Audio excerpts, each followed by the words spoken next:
6 h du matin, l'heure du réveil pour Amandine et les 105 pensionnaires de l'Épide de Margny-les-Compiègnes. Depuis 5 mois, la jeune fille se lève tous les jours à l'aube, un réveil difficile et pas seulement à cause de l'heure matinale. C'est dur le matin, madame. C'est très dur de se lever à 6 h, surtout qu'on dort, il est même pas... On dort vers les minuit, 23 h. Donc là, je vais aller prendre ma douche et après, je dois aller faire mes techs de couloir. Tout le couloir là que je dois faire. C'est quoi les techs? On doit laver le sol dès le matin. C'est ce qui est compliqué à faire. Pas question de traîner au lit. Comme tous les volontaires, Amandine a 2 heures pour se préparer, nettoyer les parties communes et avaler son petit déjeuner. Tout ça avant le premier rassemblement de la journée. Un rythme effréné que certains ont du mal à suivre. Monsieur Diatta, mademoiselle Noguera, on vous attend! Plusieurs volontaires manquent à l'appel. Julien, l'un des moniteurs, doit aussitôt les rappeler à l'ordre. Vous avez le sabatier? Vous êtes où? Aux toilettes? Il n'y a pas de toilette dans votre chambre. Dès qu'on les laisse un peu de côté, ils grappillent. On leur donne ça, ils prennent ça. Donc il faut toujours les remettre dans le cadre. Vous avez le rôle de parent là? Tout à fait. Mais c'est ce que vous pouvez voir, hein. C'est comme une maman ou un papa qui vient lever son enfant le matin pour lui dire dépêche-toi, il faut aller à l'école. Et nous, c'est exactement la même chose. Centre de Margny-les-Compiègnes, à mon commandement. Garde à vous. Attention pour les couleurs. Dans ce centre d'insertion professionnelle, on se vouvoie, on porte l'uniforme et on célèbre la République. Aux armes, citoyens, formez vos bataillons. Marchons, marchons, qu'un sang impur abreuve nos sillons. Marque de fabrique de l'établissement, ces valeurs militaires aident les jeunes en difficulté à trouver des repères et à se reprendre en main. Gauche, gauche. Ponctualité, politesse, rigueur, toutes ces qualités doivent leur servir à trouver un emploi. À l'Épide, l'insertion professionnelle se prépare aussi avec des cours bien spécifiques, remise à niveau en français, code de la route, éducation citoyenne ou encore informatique. Plus tard, ça va me servir à bien gérer un ordinateur. Par exemple, moi qui vais être agent de sécurité, pour faire des mains courantes sur tout ce qui est PC et tout ça, ça va bien me servir. Donc je peux faire attention et m'en servir sans hésitation. Vu comment c'est formulé, c'est là où ça peut être source d'erreur pour vous. Bien calmement. Comme Damien, la majorité des volontaires du dispositif n'a ni formation ni diplôme. Âgés de 18 à 25 ans, ces jeunes viennent souvent d'un milieu défavorisé. Certains se sont inscrits suite à un décrochage scolaire, d'autres pour fuir un climat familial compliqué. À ces difficultés s'ajoute parfois de la consommation de drogue ou de la petite délinquance. C'est des jeunes qui ont été soit déçus du système scolaire, du système parental, du système des éducateurs, à qui on leur a promis plein de choses et à partir du moment où on donne la confiance, certains ne veulent plus la donner, quoi. Donc nous, tous les jours, on est là, on est leitmotiv, on est là pour booster et dire qu'il faut y aller, quoi. Comme 64% des volontaires, Amandine a elle aussi souffert d'un lourd contexte familial. Née dans un quartier difficile de Creil, elle a décroché un CAP d'assistance technique, mais n'a jamais réussi à trouver un emploi. Désabusée, la jeune fille de 19 ans s'est laissée aller pendant plusieurs mois avant de rentrer à l'Épide.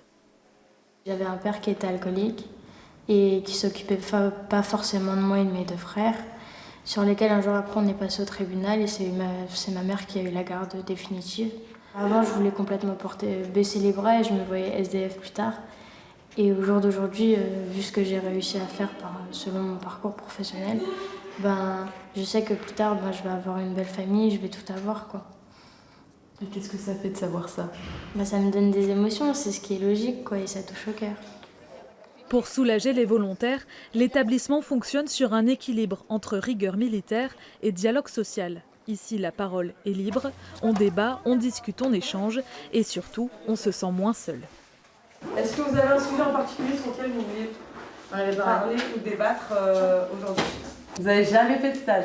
Oui, on m'a déjà refusé un stage parce que le patron avait eu une mauvaise expérience avec le stagiaire juste avant. On voudrait avoir plus d'expérience, on voudrait découvrir certains métiers, on voudrait découvrir tout ça. Il y a beaucoup de jeunes de notre âge qui baissent les bras au bout de 2 ou 3 tentatives parce qu'ils ont été refusés selon où ils vont, quoi. Ils viennent là pas forcément que pour rechercher, donc même si c'est la finalité, l'emploi ou la formation, je pense qu'ils viennent aussi retrouver un petit peu du cadre forcément, mais aussi du lien social, et qu'on les accepte comme ils sont, parce qu'on ne les change pas. Ici on leur apprend des codes pour s'en sortir dans la vie, mais on ne veut surtout pas les changer. Ils sont comme ils sont très bien comme ça. Cette approche semble fonctionner. À la fin du cursus, qui peut durer entre 8 et 24 mois, 50% des jeunes trouvent un emploi ou une formation qualifiante. Depuis sa sortie de l'EPID il y a 1 an, Dylan travaille en alternance dans cet atelier de réparation de poids lourds. Dylan, va en bas, regarde s'il n'y a rien. Dans 2 ans, il obtiendra un bac professionnel en maintenance des véhicules industriels. Une fierté pour ce jeune homme de 22 ans qui a quitté l'école en seconde. Moi, j'ai grandi dans une mauvaise famille. J'étais plutôt dans la rue, à faire quelques bêtises. Puis en allant à l'EPID, vu qu'on est enfermé toute la semaine là-bas, on ne fait plus trop de bêtises. On perd les amis qui étaient des mauvaises fréquentations. Et puis on se lance nous-mêmes dans notre propre vie, quoi. Et vu que j'étais logé, nourri et blanchi, j'ai pu aller faire des démarches vers les employeurs. Et très rapidement, ça a marché, quoi. Qu'est-ce que ça fait de voir qu'aujourd'hui tu as réussi à t'en sortir tout seul? Ça fait plaisir, mais c'est dur et il ne faut pas perdre espoir. Autrefois ignorés, ces candidats sont désormais très appréciés des recruteurs. Avec Dylan, cette entreprise a embauché 3 autres jeunes de l'EPID en alternance. On a des jeunes qui ont un savoir-faire et un savoir-être un peu plus, si on peut dire, au-dessus de la moyenne. On a des jeunes qui sont polis, qui disent bonjour, qui disent au revoir, qui ont un vocabulaire qui est assez soutenu en français. On n'a pas de problème pour communiquer avec eux. On a des jeunes de tout horizon, mais on voit vraiment la différence sur ces points-là avec les jeunes de l'EPID. Malgré ces belles réussites, l'EPID n'est pas un remède miracle. Près d'1 jeune sur 2 abandonne le cursus avant la fin pour des raisons personnelles, familiales ou par manque de motivation.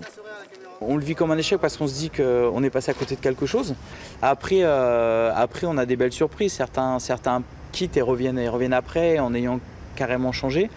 Puis d'autres reviennent et ça ne fonctionne toujours pas parce qu'il manque de la maturité et il manque le fait de comprendre pourquoi ils viennent ici, quoi. Tiens, monsieur Nata.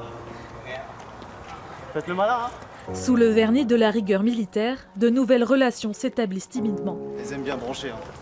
Malgré les obstacles, les angoisses et les craintes, le centre de Marny-les-Compiègnes vit au rythme de cette aventure humaine. Une aventure qui marque autant les jeunes volontaires que les moniteurs qui veillent sur eux. On s'y attache à ces gamins? Tout à fait, ouais. La personne qui vous dit non, c'est un menteur. On pleure parfois quand ils s'en vont. C'est compliqué, on est avec eux tout le temps. On a beau se dire qu'on se fait une carapace et que voilà, mais bien évidemment, on vient pas dans le social par hasard, quoi. Donc oui, on s'y attache. Maintenant, on aime tout le monde ici. On est comme une famille ici maintenant. On est tous solidaires. S'il y a un problème, l'autre, il essaye d'aider. On est tous comme ça.